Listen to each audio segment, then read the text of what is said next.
Montana Senate passes bill protecting crypto miners. The legislation will likely upend a I don't know that word. Missoula County.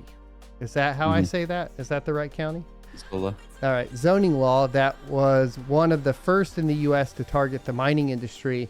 The Montana State Senate passed a bill on Thursday protecting crypto mining or miners from a range of possible actions against the industry. The proposed law passed 37-13 in the Senate and will go to the state's House for its approval. So I guess it does have one more step through the House, but it sounds pretty, I mean, that majority sounds pretty guaranteed to me at least. But the bill protects at-home mining, prevents discriminatory utility rates for miners, and stipulates that crypto used as a payment will not be subject to additional taxes.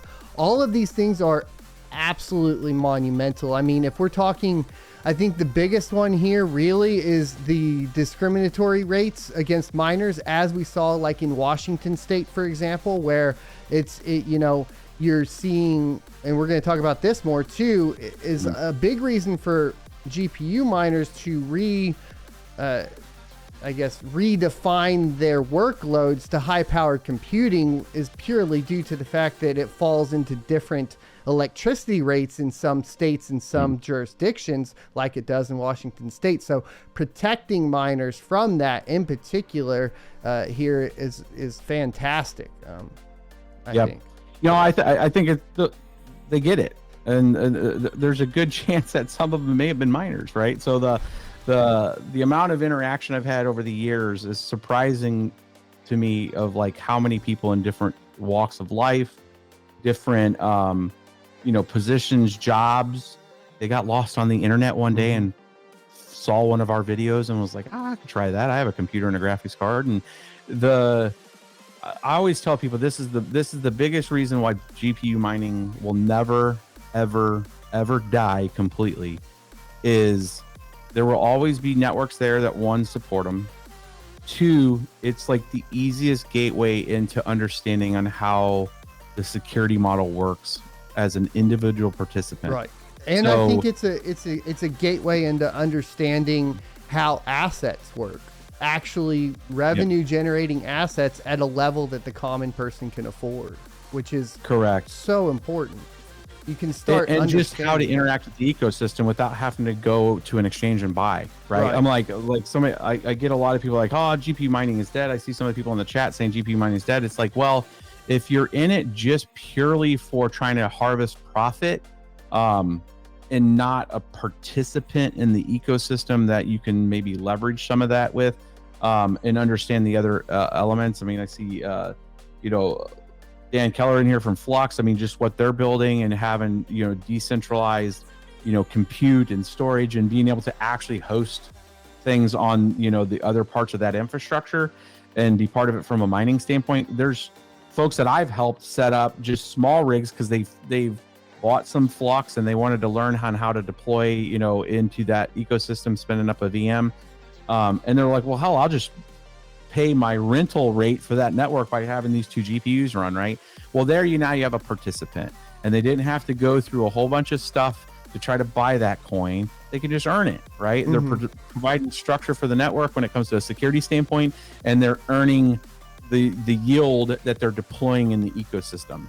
I think that getting back into that kind of understanding and grassroots approach in GPUs, what the whole reason why I made a channel in 2013 was that, like, you can literally just start this, and then the morning when you wake up, you have coin. And then what can you do with that coin? And it's kind of nice where it starts small. It's like starting a new, I always say this, like if you're starting an ARC server or you're starting a video game, some of the reasons why you always restart that server is that grind in the beginning is some of the funnest time, right? You're just starting to understand the way the thing works and trying to build something small. You have a whole plethora of things you could do, but like it's an individual that can do it and start to understand without a huge amount of risk, right? Like, you have a few coins, you can try to deploy it. It wasn't a huge risk. It was a couple of cards. You're paying, it's like entertainment at that point. And it scales, right? Like a GPU, it scales. Like in a bear market right now, you could probably pick up like a 5700 XT for like $150 used somewhere and start to understand that. you start to try to get into ASICs or something along those lines, and that barrier to entry automatically goes up tenfold. And you're not able to start participating, to your point. And the thing that you get out of participating is not just the coin, but also the knowledge for when it is profitable again, right? And we can talk about that. Like, people can argue whether or not GPU mining will be profitable again. I'm of the mindset it will be, mainly because I've been through a couple cycles now. You've been through more than me. You've been the longest in this. What I would say is everything that you learned starting at that base level of building a couple GPU mining rigs is what led you to the success that you have today. And if you guys aren't aware, Bits is extremely successful in this, and he's maintaining it through a bear market. So understand that what you're doing is not investing in making that return right now. You're investing in the knowledge to make that return and be capable later on. Yeah, and it branches you into so many things. So like we have mining. I'm still mining. We're still mining both. It was a lot smaller operation on the GPU side, larger now that we can mine at some level of scale with the ASIC side. But there's a lot of other things that we're doing in the ecosystem with regards to consulting, helping other people on board to understand that aspects in space, development, working on understanding where we can go into the space when it comes to deploying NFTs. That I'm like learning a lot on the development side, setting up an IDE just for that environment, for I can learn more on that and try to be a participant in the ecosystem, not just that. So there's been people that have came in, kind of got into the mining aspect, understood it, turned into developers, turned into other things. So it is turned into Linux administrators, right? Understanding how GitHub works and like it puts you straight into there, understanding basic Linux command line, all of that sort of stuff, how to stand up nodes, how network security, right? Like all of these things, networking, cybersec, all these, there's all these individual pieces, and then it goes beyond that. Like you're talking about now, like business management, right? And cutting deals and actually going out there and having to do that portion of it. There's just all these skills translate to the rest of society and the economy, right? It's not like you learn these and it's a moot cost. Like at the end of the day, you come out of it with something. Established in 2017, Octominer is an international mining hardware company. They manufacture and engineer the best mining equipment in the industry and supply rigs to some of the largest mining farms around the world. Their GPU mining rigs also integrate with the top crypto operating systems like HiveOS, MinerStat, and Simple Mining. All parts come with an international 1-year warranty. Exciting news! They will be adding ASIC miners for sale to their website soon and launching a new product built specifically for ASIC home miners. Please visit octominer.com or email support@octominer.com for questions. Yeah, and you meet a lot of people. The community, especially the GPU mining community, has always been, and that's, I mean, part of the reason why I originally tried to make the channel back in I started trying to make it in 2012 and wasn't still fully understood and had the confidence to try to just, fell in front of people type of thing. And then by 2013, I was like, you know what? Like, this is the way I'm doing it, right? Like, right, wrong, or indifferent, here's how I build a rig, right? And then here's what was successful for us. And then we get a lot of feedback, and there was this like closed loop kind of initially with just the folks that were able to find it because it was a small channel, and then finding that that's okay, right? You're just saying, this is how I've learned, this is what I'm doing, and getting that community built of people that are like, well, I'm trying this too, and I found another way. And the same thing on the power side, like what we're sharing, with like co-ops and stuff. Like, it's critical that if you get into this space and you do want to communicate, that you're part of forums, you're going to meetups, you're meeting other people in the space. People always ask me, like, how do I even start? I'm like, dude, like, here's 50 videos, lean it down to some that are only a couple minutes, try to understand some basics on it, and then go to a meetup. Go somewhere where other people are going to congregate, spend a couple hours there, get a coffee, understand this space, and then somewhere in there, is a really strong community that are all energetic of changing fundamental things, changing maybe government things, changing all these different aspects of the way we interact in this current world. And I think it's such a positive force. That's why I'm always like, people are like, oh, aren't you down, man? The prices are down. It looks like there's train wrecks everywhere. World's going to nuts. I'm like, man, I don't know. Like, we got a lot of things going on. We're trying to move the needle. I go to CES. I see a lot of positive stuff. I see corporate, like, mind you, there's the issues with corporate companies too, but I see the innovation and modernization of those companies starting to realize that this stuff is fundamental. Fidelity Capital,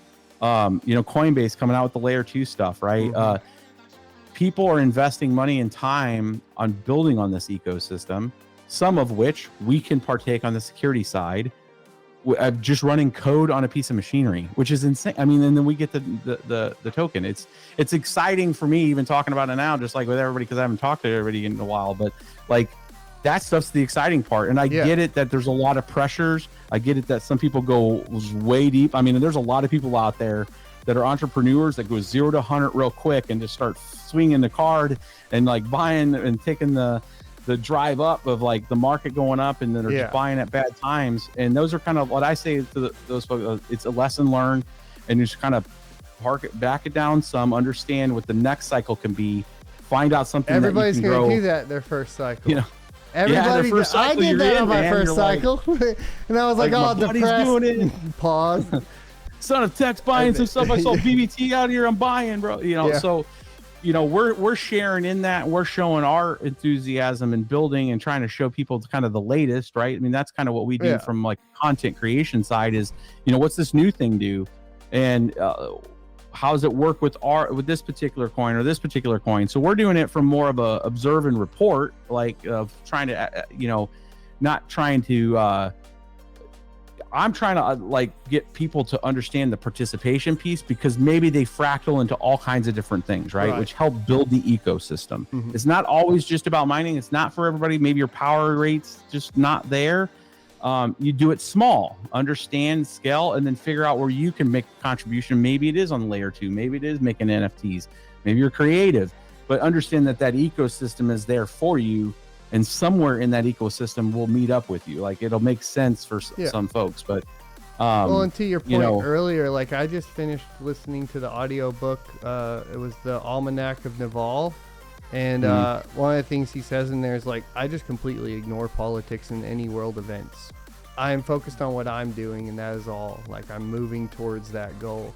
And if you set it up with something to which he continues on, if you set it up to something that you're extremely passionate about, then you aren't going to have that distraction as well, or as much of a distraction. Like, you've been extremely busy. It's like all this stuff that's going on in the world. Well, that's fine, but that can be set to the side as I continue to push forward and work. And so I really like that. Yeah, and I mean, obviously, it's good to help people that need. If something was in our community, we would really help with that. You can't boil the ocean, as I like to say. I understand that a lot of those kind of things. People ask me, "Oh, what about this?" And there's a lot of stuff going on around the world, and there's a lot of bad things. I'm like, I understand. It's unfortunate. I'm trying to move things forward to help build a positive world to where maybe there's opportunities for other people, be a jobs creator as a company, business owner, and try to do what I can, at least from my area, that I have at least some level of control. And that's where I put my energy at. It's not that I don't discount anything that's going on out there, or I get caught up in like what's going on. It's like, man, there's a lot of things going on, my dude. Like, so what I can control is what I try to maintain my focus on. I literally have stoicism for inner peace sitting right here on my desk, but that's a good one if you want to get into that. But I always say that like the world's been ending. I've been being told the world is ending since the day I was born. Like that's just, it's a machine, man. Guess what? It is ending. I on a large enough time scale, the world is ending. I don't know when that is, right? Or you could go, is it, it's the end of the world as we know it. It is, right? Yep. Or can you focus on things that you control and that you can better in your situation and be positive because you're excited when you wake up, like, let's go, let's get this done. Like that's just you're mentally healthier. because you're focused. You got something to look forward to. Thanks for checking out this clip from the Crypto Mining Show. You can check out the full episode here or more crypto content down here. Also, I'd like you to check out my locals page at sonofatech.locals.com, where you can become a member for free or choose to be a $5 a month supporter that unlocks additional content.